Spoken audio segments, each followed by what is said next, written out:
क्योंकि शहर की सरकार यानी कि मेयर के लिए आज मतदान का वो दिन है और जो मुकाबला है वो दिलचस्प हो चला है, क्योंकि अगर जयपुर की यहाँ पर बात की जाए तो जयपुर हेरिटेज वो जगह जहाँ पर कांग्रेस की ओर से मुनेश गुर्जर और बीजेपी की ओर से कुसुम यादव यहाँ चुनावी मैदान में है और किसी भी पार्टी के पास जब यहाँ पर बहुमत नहीं है, इसीलिए मुकाबला ज्यादा दिलचस्प हो जाता है। लेकिन अगर निर्दलियों की बात की जाए, क्योंकि यहाँ पर सब कुछ निर्दलियों पर निर्भर है, तो 8 निर्दलीय ऐसे जिन्होंने कांग्रेस ज्वाइन की है, तो इससे कांग्रेस का पलड़ा जो है वो कहीं ना कहीं भारी हो जाता है। और अगर बयानबाजी की यहाँ पर बात की जाए तो पीसी चीफ जो है गोविंद सिंह डोटासरा, उनके बयान का अगर यहाँ पर जिक्र किया जाए तो उनकी ओर से कहा गया है कि वो पूरी तरीके से आश्वस्त यहाँ पर हैं और जो मेयर है उनका चुना जाना तय है।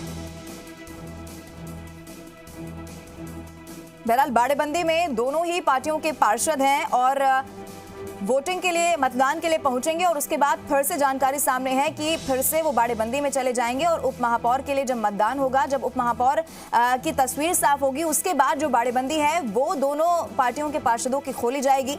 लेकिन बवाल कहीं ना कहीं इसको लेकर मचा हुआ है, क्योंकि दोनों को डर सेंधमारी का है और इसीलिए बाड़ेबंदी की गई है।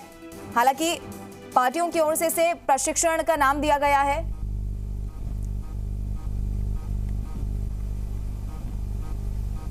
देखिए, शहर की सरकार के लिए यानी कि मेयर के लिए आज मतदान हो रहा है। अलग अलग जगहों से हमारे संवाददाता हमारे साथ हैं। जयपुर से भरत राज हमारे साथ हैं और इसके अलावा जोधपुर से अरुण हर्ष हमारे साथ जुड़ गए हैं।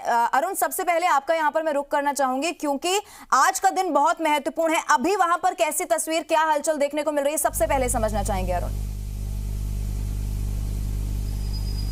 रवीना, मैं बताना चाहूँगा 10 बज चुके हैं और महापौर पद के लिए चुनाव शुरू हो चुके हैं। इस वक्त हम हैं दक्षिण नगर निगम के बोर्ड में, जहाँ पर बीजेपी के प्रत्याशी तमाम यहाँ पहुँच गए थे और उन्होंने अपना मताधिकार का प्रयोग शुरू कर दिया है। उससे पहले उन्होंने अपना सर्टिफिकेट लिया था। चुनाव जीतने के बाद जिस दिन चुनाव समाप्त हुए थे उसी दिन गुजरात ले जाया गया था। इस कारण से वो सर्टिफिकेट नहीं ले पाए थे, लेकिन अब से कुछ देर पहले उन्होंने सर्टिफिकेट लिया और अब मतदान की प्रक्रिया शुरू हो चुकी है। मैं दिखाना चाहूँगा कैमरामैन शिव को वो दिखाए किस तरह से। आप देखिए, बीजेपी के जो चुनाव कमेटी के सदस्य है वो यहाँ निगम के बाहर बैठे हुए हैं। हालांकि कुछ कांग्रेस पार्षद जो जीत के आए थे वो अंदर गए थे, लेकिन अभी बाहर आ चुके हैं वापस। लेकिन कह सकते हैं चुनाव प्रक्रिया शुरू हो चुकी है अंदर महापौर पद की।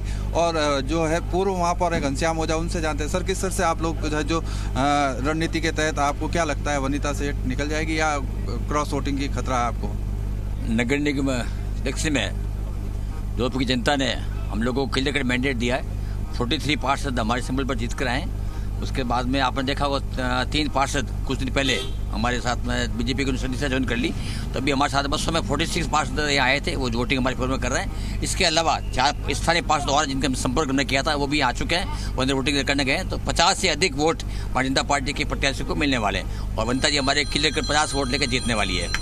उत्तर में किस तरह से आप लोग जो है संगीता सोलंकी को उतारा, वहाँ क्या आपको लगता है? उत्तर में भी काफ़ी हमारे 19 पार्षद जीत के हैं, लेकिन पोजीशन काफ़ी अच्छी है। कई लोगों ने हमसे संपर्क कर रखा है। बहुत उनका एक बड़ा असंतुष्ट ग्रुप है जो महापौर की दावेदारी में था, लेकिन उनको किसी कारण महापौर का टिकट नहीं मिला है। वो लोग हमारे संपर्क में हैं। हमें पूरी उम्मीद है कि उनके वोट भी हमें मिलेंगे।